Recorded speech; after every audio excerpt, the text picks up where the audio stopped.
everybody, and welcome back to another ASMR video. In today's episode, we're going to be wandering around Fallout, New Vegas, and discussing some locations and a little bit of the lore as we come across it.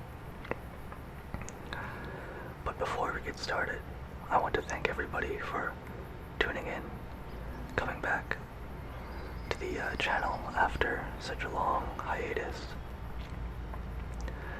And I hope everybody's doing well. So without further ado, let's get into a little wander through Fallout, New Vegas.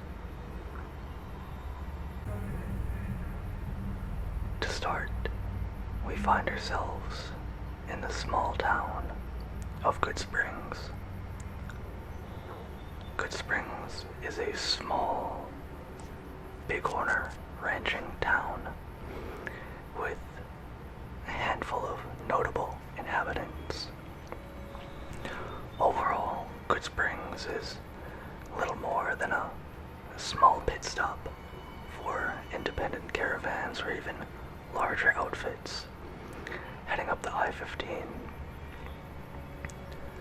But as it stands, most outfits would rather wait until reaching New Vegas to make a pit stop, as Good Springs is neither close enough to Vegas to benefit from people going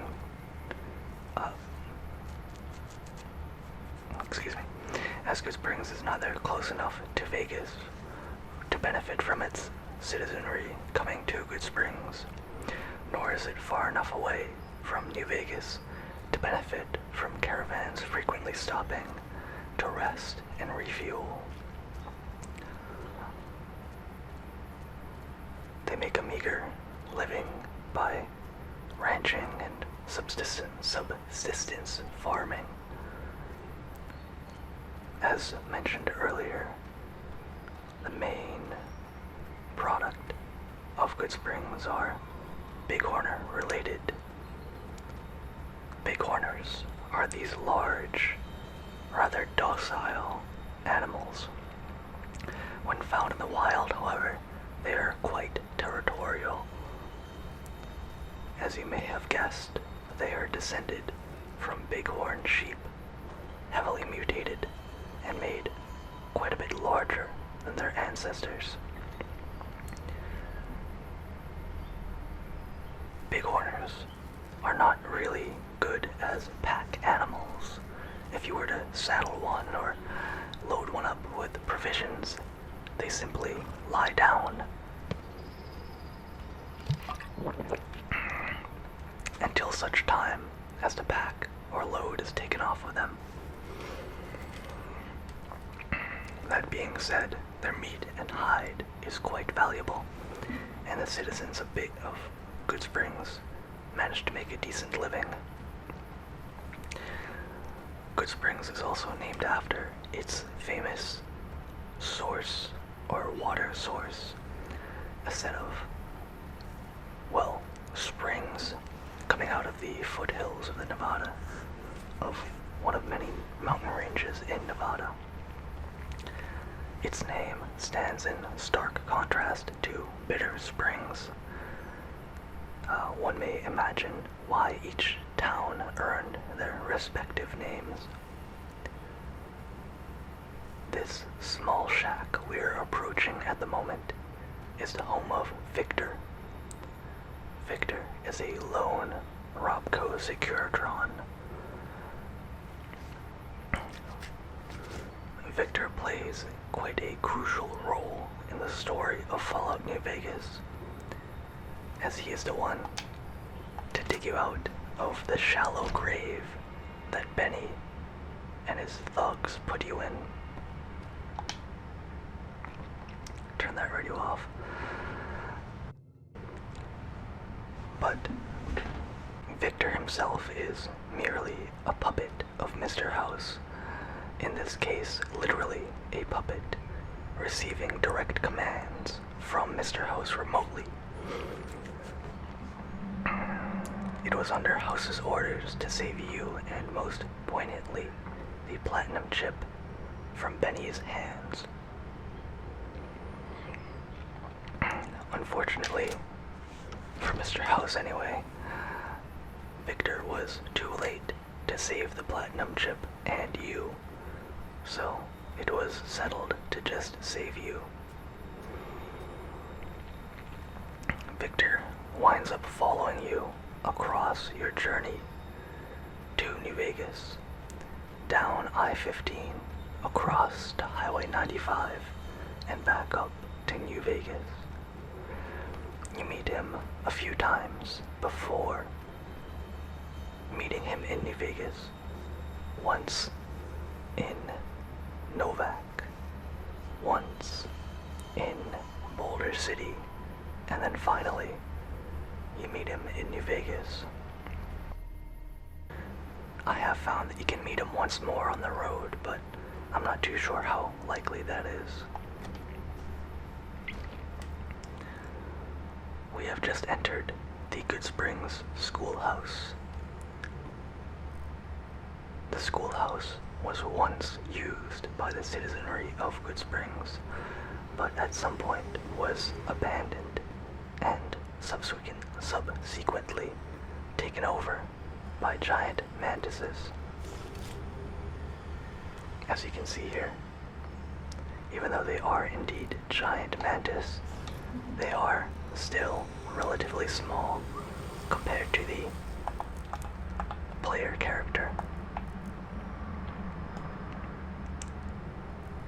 Not even reaching knee height. That's not to say, however, that these are harmless creatures, as they are not. As in the early game, they can put up quite the fight for a low-level character. Even more ferocious are even larger versions of these already large mantis to be found at Vault 22 and further on in Zion National Park. Some can also be found in the Black Mountain, the Jacobstown region. I forget the name of the mountain. Please forgive me on that. But on the way to Jacobstown, you can find giant mantis living in the forest. Do not underestimate these giant mantis, as they are indeed quite ferocious.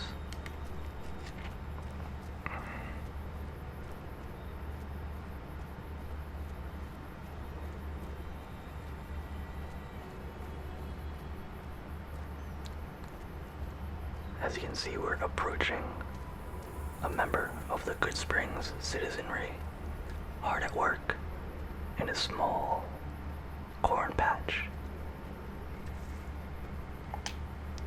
He's farming both maize, or also known as Indian corn, field corn, and Nevada agave fruit. The farms in Good Springs are quite small, and none of the citizenry make their livings entirely upon the back of agriculture alone. Next, we'll take a stroll to the only other two noteworthy buildings in Good Springs, or rather, the two that you haven't visited quite yet, as we just emerged from Doc Mitchell's house, the home of the doctor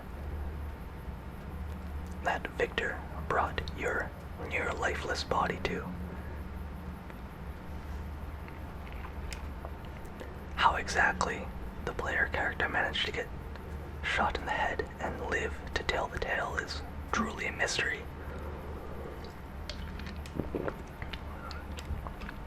But it's been speculated that a lot of the ammunition that you may come across in the game is somewhat below par, or that Benny shot a grazing blow, one that may not have really critically injured you, but made it appear that when you fell unconscious that you had died. So these two fine establishments are the Goodsprings General Store, run by Chet. Chet is an interesting character, quite a greedy and self-centered fellow, but well-meaning. And then the Prospector Saloon, owned and operated by Trudy. Trudy is the closest thing Goodsprings has to a leader. A lot of the townsfolk look up to and respect her opinion, and listen, and follow her directions.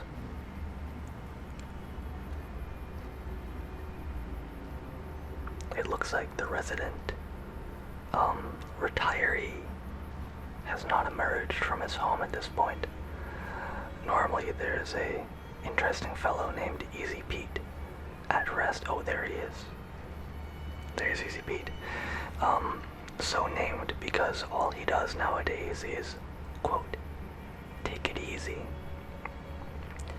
Easy Pete is a former prospector, not in the sense that he was panning for gold or silver, but in the sense that he was a salvager, looking for chems, weapons, and other high-value items. He is currently retired.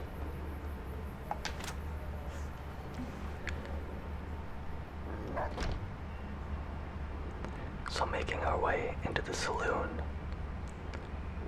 we are greeted by Sunny Smiles. Sunny Smiles is the resident pest control officer, or rather she deals with more violent problems, say geckos running amok, or coyotes, something of this nature. Cheyenne is her trusty canine. There we go. Forgot how to crouch on a 360 gamepad. Cheyenne is her trusty canine companion, going everywhere with her, and allegedly enjoying the fine music coming out of the jukebox that I'm going to get a copyright strike for letting play. Problem solved, hopefully. But Sunny Smiles, if you were to follow the fairly well thought out tutorial missions in Fallout New Vegas, is the one to teach you the basics of how to survive in the Mojave Wasteland, how to shoot, how to hunt, and how to craft in the game. Now, the Prospector Saloon is a relatively humble establishment, and it bears mentioning that the entire town of Goodsprings and the Prospector Saloon is based on the town of Goodsprings and the Prospector Saloon in Goodsprings. In fact, as it so happens, many of the towns in the game take direct inspiration from and look very similar to real-life locations in Nevada and southeastern California. Now, the Goodsprings Saloon, the Prospector Saloon, produces its own liquor. This is evidenced by a moonshine still behind this boarded-off door. I'm not entirely certain if I have bobby pins, so we shall see. I do. Let's take a little peek at this still. After, we'll go and say hi to Chet. Or not, actually. He's not the most pleasant of company.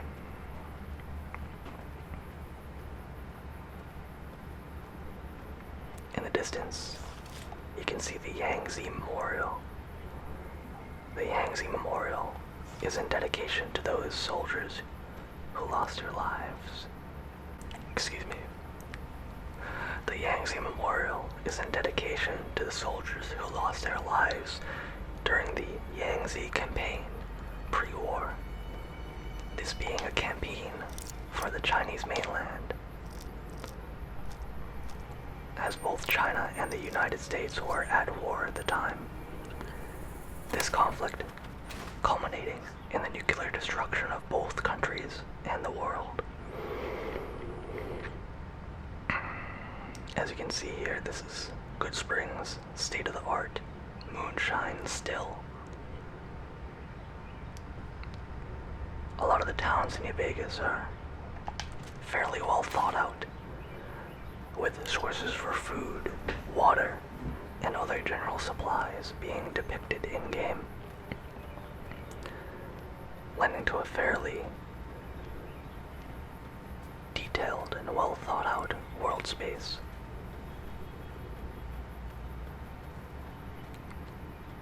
Now we're heading up to the Good Springs Cemetery. This is the location where Benny put a bullet into your brain.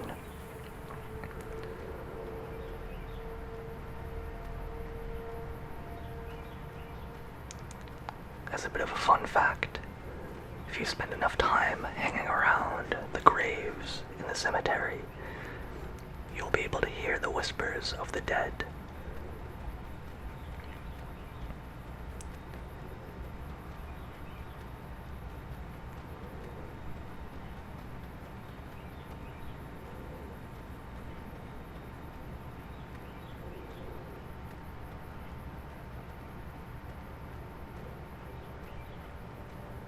And here we are. The good old cemetery.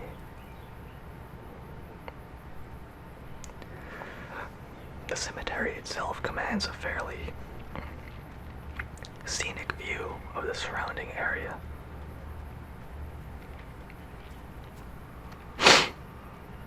As you can see, this is the shallow grave that Victor dug the courier out of, starting the events of Fallout New Vegas.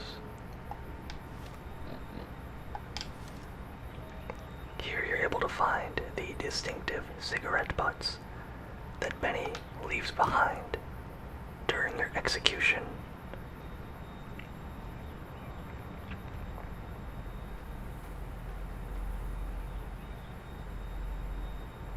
It's also in the Good Springs Cemetery you're able to find the first of many collectible snow globes in the Mojave Wasteland.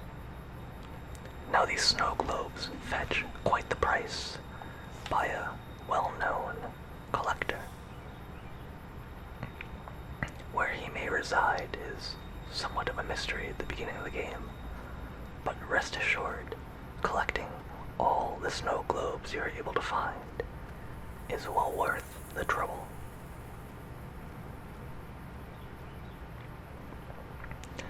As stated previously, the Good Springs Cemetery commands quite the view of the surrounding area and even beyond into New Vegas.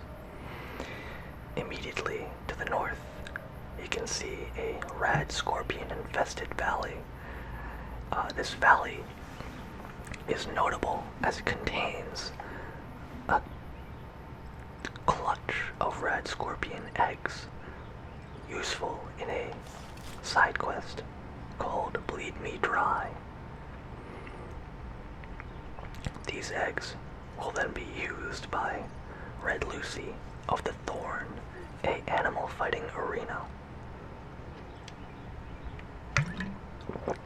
Used for what, you might ask? To be raised into future gladiators for the entertainment of West Side residents. In the distance, you're able to see most, if not all, of the New Vegas sprawl. Directly ahead, the Strip, with its prominent casinos, the Tops, the Lucky 38, Ultra Lux, and Gomorrah. Directly to the west lies Fiend territory. The Fiends reside in abandoned and ruined industrial areas.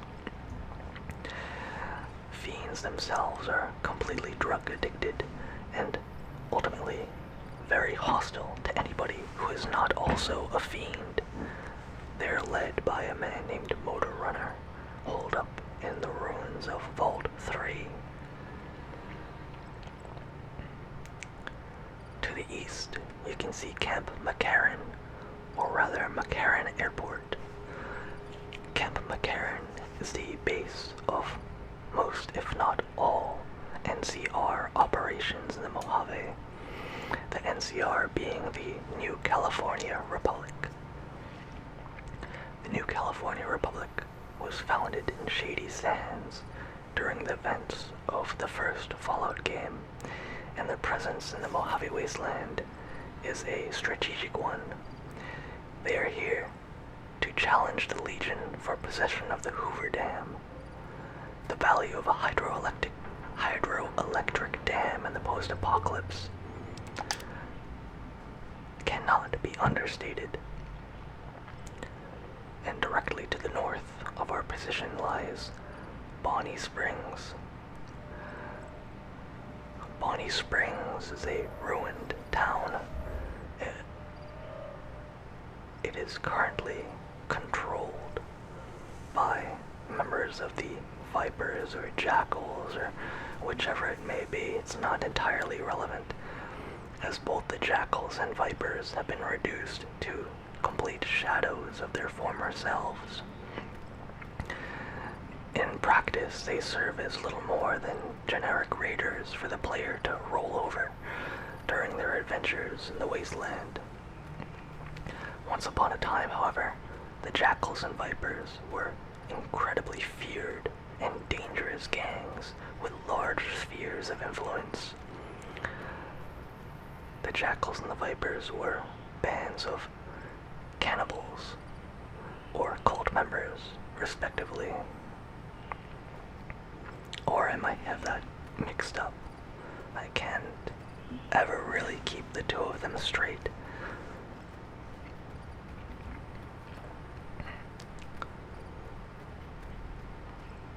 Directly ahead is a small foothill containing a coyote den, as well as, to the direct north, a massive sinkhole containing a sarsaparilla star bottle cap.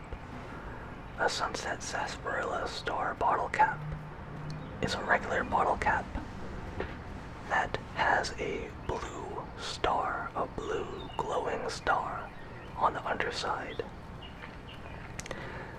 Many people in the wasteland believe these caps are good luck, or possibly bad luck, depending on who you ask, as there are people out there willing to kill over these rather rare trinkets.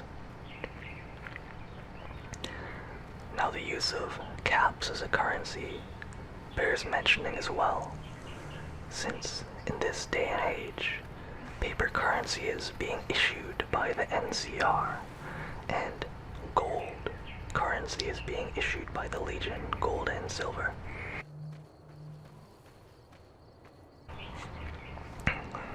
So you may ask yourself, why caps? Well, caps themselves are backed by the merchants of the hub, the water merchants of the hub.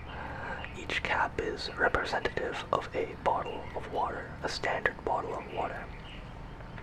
So in theory, just like a gold reserve, one may be able to cash their caps in for bottles of water. Whereas NCR currency, at one point being backed by gold, the gold reserves were then destroyed during the Brotherhood of Steel Wars as a way to cripple the NCR economy.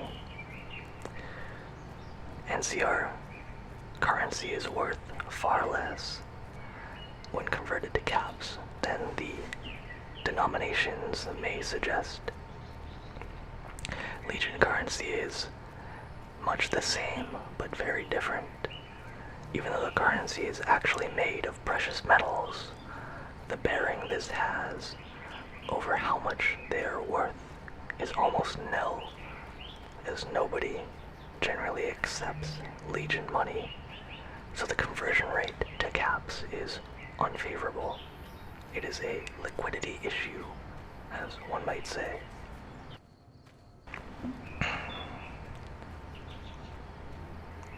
And here we can find ourselves making our way to the south. I'll make a detour to the actual springs in Good Springs to take a long, cool drink, and then make my way south further to the town of Prim.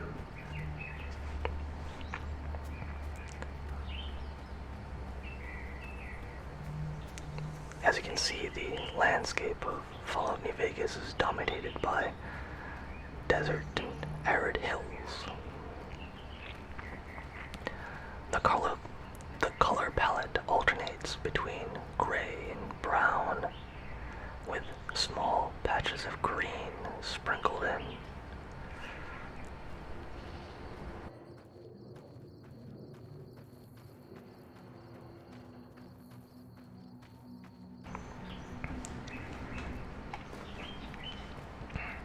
Here we can see a windmill-style pump with a self-correcting vane. This style of water pump has been in use as early as the 1800s, and it's good to see that such a device has survived all the way into the 2200s.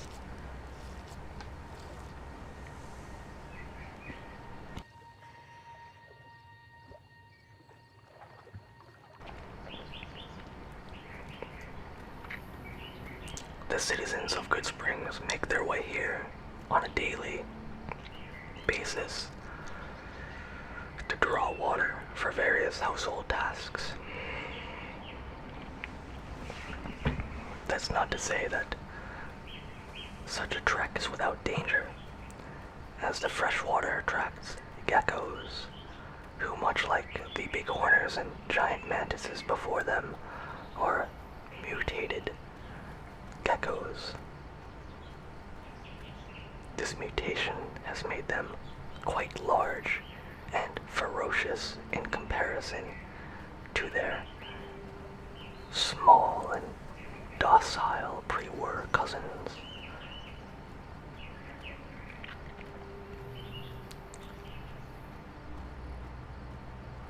Looks like we're about to take a shortcut by jumping off this cliff.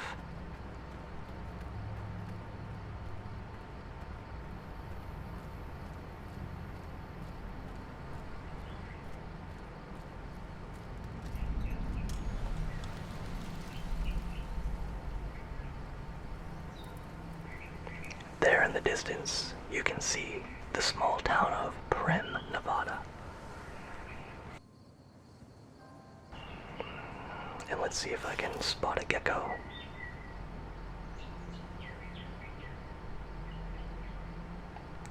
No such luck at the moment.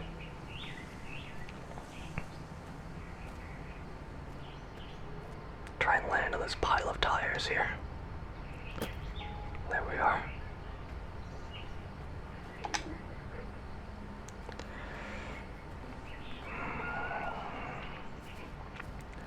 The reason we find ourselves making our way southward toward Prim and further on to Novak is due to the fact that the I-15 is no longer safe to travel.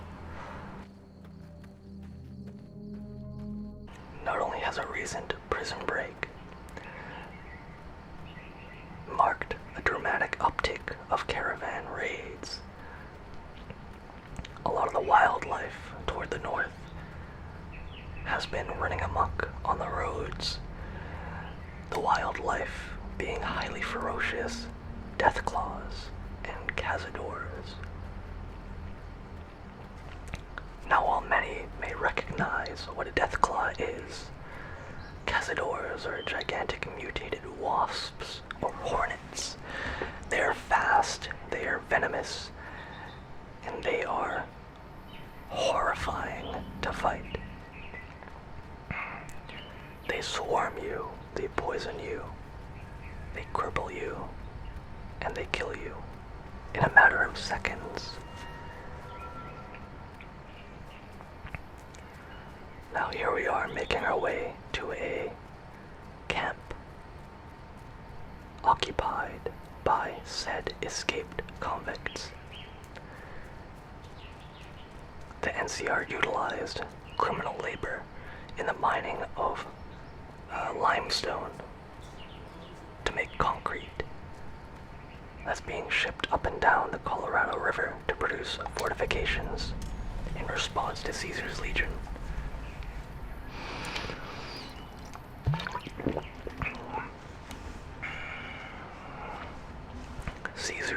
Caesar's Legion is exactly as the name suggests. A gigantic military organization.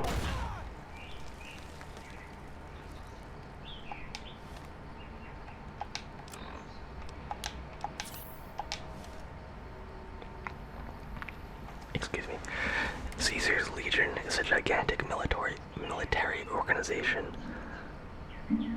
led by a man named Caesar, though he was not always called Caesar. They seek to control the Hoover Dam and, further, Las Vegas itself. But back to these two criminals we see before us. The NCR utilized criminal labor in the breaking of limestone, thus giving them access to dynamite, and hence the name Powder Ganger. A combination of the words powder and chain gang, or powder and gangster, however you wish to phrase it. But at the moment, the powder gangers are currently fractured, with the main revolutionary body sticking with a leader called Clark, I believe. Feel free to correct me in the comments on that. It's been a while since I've ever done those quests, but they followed this man north into a long abandoned vault where they plot their next move, while the southern powder gangers are led by a man named Eddie, still operating out of the old prison. A lot of these powder gangers, these southern powder gangers, are somewhat fractured. The amount of communications going on between these camps is minimal at best, and a good example of this is the group of powder gangers that have taken over the town of Prim. These convicts have been cut off by the main body of powder gangers and are operating completely independently of them at this moment.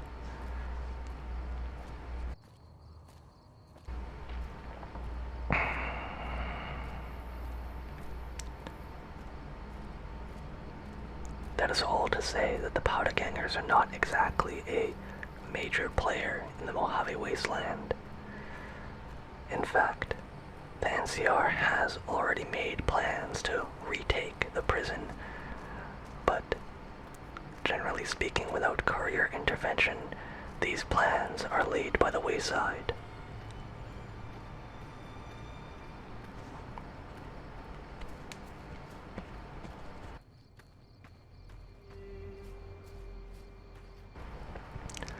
This is similar to how, despite being a stone's throw from the Mojave outpost of the NCR, the Mojave outpost being a main supply depot, I guess you could say, or a main transit hub, a checkpoint to the Mojave Wasteland for the NCR, thus maintaining a fairly large standing force. They lack the, I guess you could say, administrative checkmark to go and retake Prim from the powder gangers.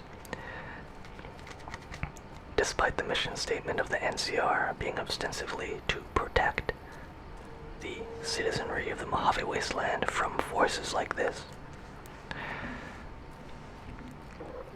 those keen-eyed among you may have noticed that there was indeed a gecko. Oh, there he is.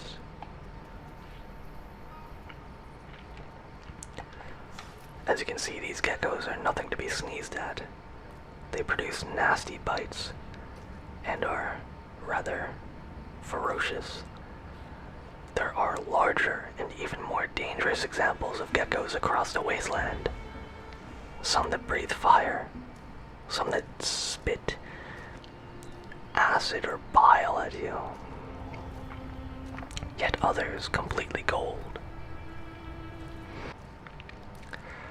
But the retaking of Prim is not a issue of manpower or supplies, it's an issue of administration and red tape not permitting it. The NCR itself is operating rather poorly in the Mojave Wasteland, bungling very simple assignments and generally making a fool of themselves in a lot of occasions, thus leading to a fairly negative perception by most people in the Mojave of the NCR.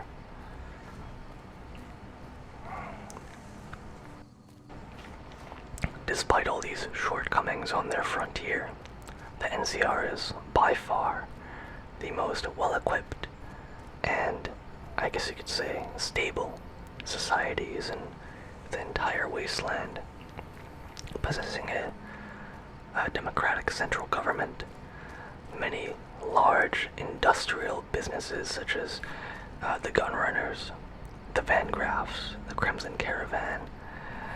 Many of their Brahmin ranches or Bighorn ranches are,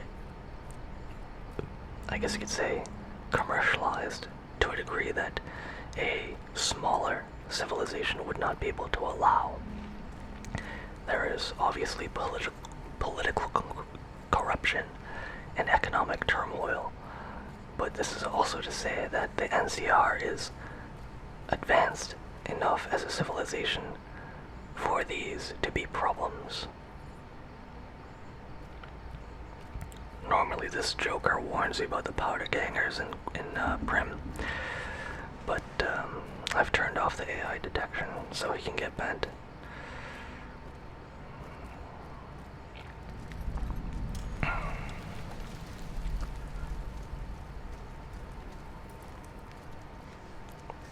But Prim is a quiet and quaint little town.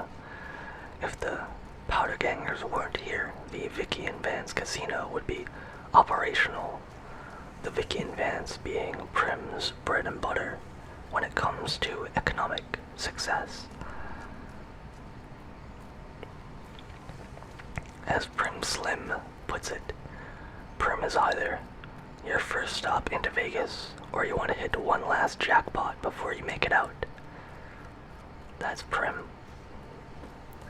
Prim at one point used to contain 2 casino hotels. The Bison Steve, shown here, that gray building. Excuse me, the Vicky and Vance Casino, that gray building. And then the Bison Steve across the street, with its claim to fame being a wooden roller coaster. As stated previously, the town of Prim does indeed contain a casino roller coaster in real life. The town of Prim is also home to a Mojave Express stop or office. The Mojave Express is, as the name suggests, a courier service across the Mojave and beyond. Couriers being invaluable to deliver mail, packages, messages, correspondence, intrigue, high-value items, and so on.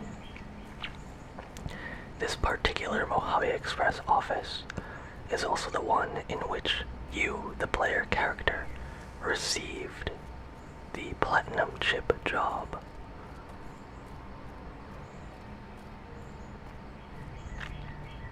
The job had been turned down by a mysterious stranger previous to you, who seemed to know you at some point or another, and believed the job would indeed kill you.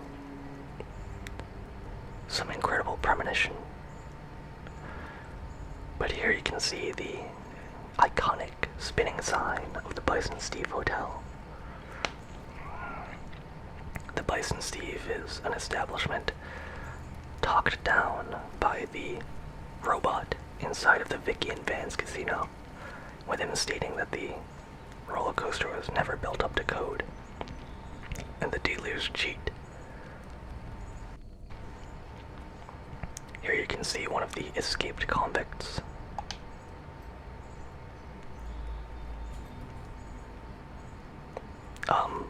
I tried talking to him and it didn't work. They're automatically hostile, but these guys are currently cut off from Powderganger Central Command and are operating completely independently. And again, this is a fact known to the NCR, but yet still, they refuse to act against them.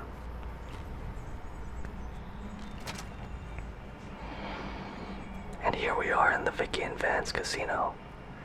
Inside, packed together like sardines, is the entire population of Prim, armed to the teeth, ready to defend their lives against the Powdergangers if they were to decide to invade this casino.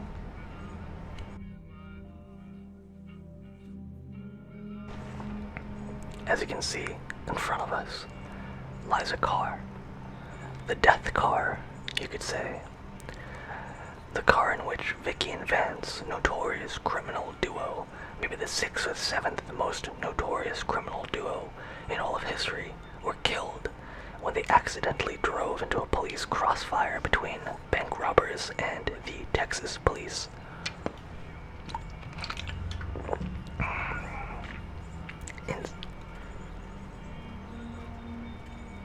Inside the car was obviously all of the personal effects of Vicky and Vance, notorious criminal duo, including their submachine gun, which has been stolen by 2 soon-to-be copycats of the criminal duo.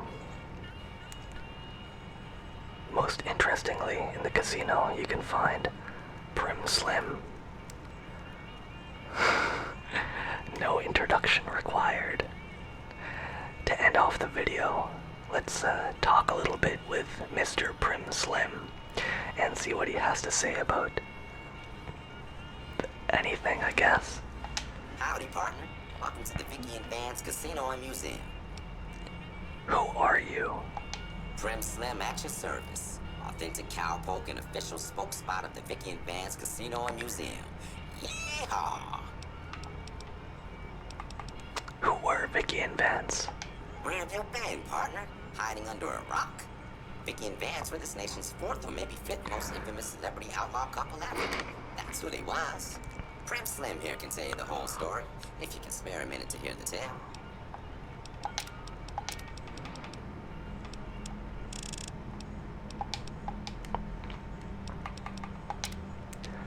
Tell me the whole story of Vicky and Vance. Yahoo! I ain't had a chance to tell their tale in a mess of years. First things first, any boss you've heard about Vicky and Vance being copycats ain't nothing but ill-tempered slander. Fact is, they begun their crime spree 2 days before Bonnie and Clyde robbed their first bank. So who was copying who? Now true, Vicky and Vance didn't exactly cut a wide swath of murder and bank robbery across the central US like Bonnie and Clyde did. It was more like a narrow swath of shoplifting, check cashing fraud, and gas pump drive-offs. But crime is crime. They drove reckless too. Having lived by the gun, well, Vance owned one anyway, it was only fitting that the duo of desperados would die by the gun. Perhaps it was fate itself that accidentally drove them into a crossfire between police and a gang of bank robbers in Plano, Texas. Or maybe they just didn't notice until it was too late. It's been said that Vicky would have tried to cash a bad check in that bank, had she lived. We'll never know for sure. All we know is that the crossfire tore the car and both occupants to pieces, and the police issued an official apology. You can put your eyes on the genuine death car just over yonder, and there's Vance's machine gun in the case next to it.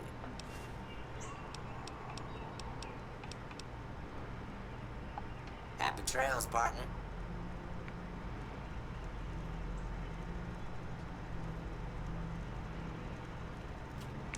I wish you all a good night. And I hope to see you all in the next video.